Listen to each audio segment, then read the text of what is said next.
রাজ্য জুড়ে জম্পুইয়ের কমলালেবু সহ 59 জেলার দারছই কিংবা নালকাটা এলাকায় জাতি জনজাতিদের আনারস চাষাবাদে নিজ নিজ জীবন জীবিকা নির্বাহের সাথে সামঞ্জস্য রেখে উত্তর জেলা জুড়ে সুস্বাদু কুলবরই চাষবাদে ব্যাপক সাড়া ফেলে কৃষিজ চাষাবাদে আমূল পরিবর্তন এনে জীবন জীবিকা নির্বাহে বাজিমাত জনা কয়েক কৃষকের। এমনকি গোটা উত্তর জেলা 59 জেলার বেশ কিছু অঞ্চলে কুলবরইয়ের পাশাপাশি উন্নত প্রজাতির সুস্বাদু আম কিংবা ড্রাগন ফল চাষ করে ফল পিপাসুদের নজর কেড়েছেন অনেকেই।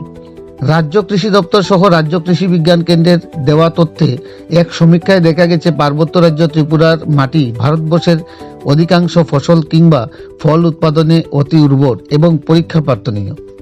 আর এই ধরনের তত্ত্বকে আঁকড়ে ধরে উত্তর জেলার পানিসাগর মহকুমা জুড়ে বহির্রাজ্যের বিভিন্ন প্রজাতির ফলের পাশাপাশি উন্নত প্রজাতির কুলবরই চাষ করে আজ অনেকেই সফল বেশ কয়েকজন কৃষক।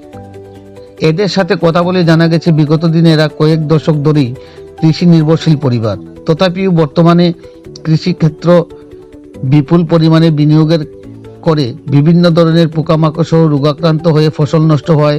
আজকাল কৃষকেরা সাধারণ ফসল চাষাবাদে কোনো ধরনের ঝুঁকি নিতে অনীহা প্রকাশ করছেন।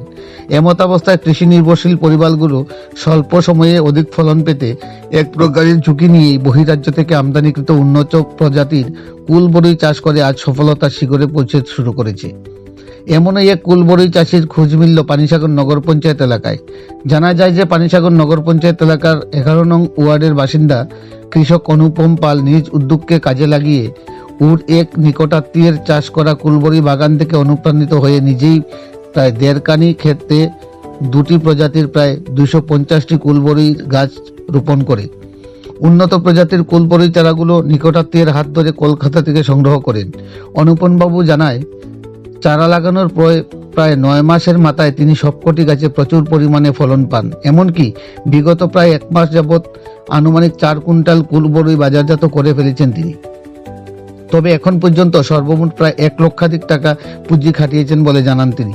বর্তমানে বাগানে যে পরিমাণ কুলবরই রয়েছে তা আগামী ফেব্রুয়ারি মাস অবধি বাজারজাত করা যাবে বলে তিনি জানান।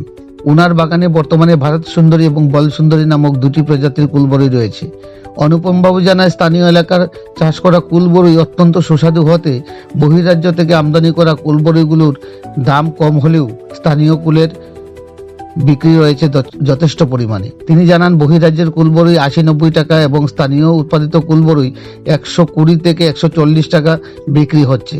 একান্ত সাক্ষাৎকারে তিনি জানান, এখন পর্যন্ত তিনি কোনো ধরনের সরকারি সহায়তা পাননি কিংবা কোনো আধিকারিক এখনও তার বাগান পরিদর্শনে আসেননি। তবে আগামী দিনে সরকারি আর্থিক কিংবা প্রযুক্তিগত সহায়তা ফলে কুলবরই সহ অন্যান্য নিত্য নতুন ফল চাষে নিজেকে আরও আত্মনির্ভরশীল করে তুলতে পারবে বলে তিনি মত ব্যক্ত করেন। আগামী দিনে চিরাচরিত কৃষি ফসলের চাষাবাদে পাশাপাশি আরও কয়েকটি উন্নত প্রজাতির কুলবরই সহ উন্নত প্রজাতির আম কিংবা ড্রাগন ফলের চাষাবাদে আশা ব্যক্ত করেন তিনি। পানিসাগর থেকে নিজস্ব প্রতিনিধি রিপোর্ট, শ্যামলী ত্রিপুরা। কি নাম আপনার? অনুপম পাল। এই এরিয়াটার নাম কি? পানিসাগর 11 নং ওয়ার্ড, নগর পঞ্চায়েত। নগর পঞ্চায়েত। আমরা জানতে পারলাম যে আপনি আপেল কুল বা বিভিন্ন প্রজাতির কুলবরই চাষ করে এখন মোটামুটি একটা স্বাবলম্বীর পথে এগিয়ে যাচ্ছেন। তো সেই মর্মে আপনার বাগানে আজকে আমাদের আসা। তো আমরা জানতে চাইব সেই এত কিছু করতে বা আপনি, আমরা যতটুকু জানি এলাকাতে আপনি একজন মানে কৃষকের কাজ করে জীবন জীবিকা নির্বাহ করতেন। এখন এই কৃষকের অন্যান্য কৃষিজাত ফসলের পাশাপাশি সেই বড়ই চাষে এগিয়ে এলেন, সেই অনুপ্রেরণা আপনি কোথা থেকে পেলেন? এটা আসলে আমারই আত্মীয় একজন উনি করেছিলেন, তো ওনার দেখাতেই আমি এটা চাষ শুরু করেছি। আপাতত আপনি আপনার কত পরিমাণ জমিতে এই চাষটা শুরু করলেন? এখন পর্যন্ত আমার 1.5 কানি জমিতে আছে। কতখানি গাছ রয়েছে? 250টা। এই প্রজাতির চারাগুলো আপনি কোথা থেকে নিয়েছিলেন? আমি তো ওগুলা এনেছি পেচারতল থেকে, কলকাতার চারা বলেছেন উনি। কলকাতা থেকে এনেছেন উনি বলেছেন। এইবার তো আপনি প্রথম করলেন, তো আপনার কতদিনে ফসল পেলেন? মোটামুটি এখন 9 মাসের মাথায় বড়ই ম্যাচুরিটি পাইছি।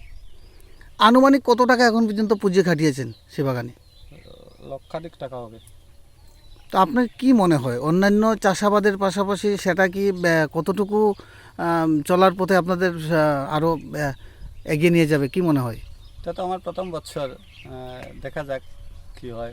ভগবানের আশীর্বাদে আশা রাখছি মোটামুটি এখন অবধি আপনি কত কেজি বা কত কুইন্টাল মাল আপনি বাজারজাত করেছেন? এখন পর্যন্ত আমি মোটামুটি 4.5 কুইন্টাল বাজারজাত করেছি।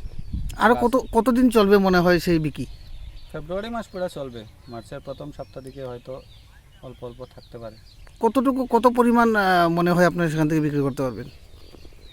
এটা তো এখন বলতে পারছি না সঠিকভাবে, কারণ প্রথম বছর আমার এই ব্যাপারে কোনো অভিজ্ঞতা নেই। তো এই বড়ই চাষ করতে গিয়ে আপনার পাশাপাশি ওখানে যে কিছু কিছু বাস্তুক্ষেত রয়েছে, সেটাতে কোনো প্রভাব পড়েছে না? সেগুলো এটা করে আপনি গিয়ে করতে আমি পেরেছেন?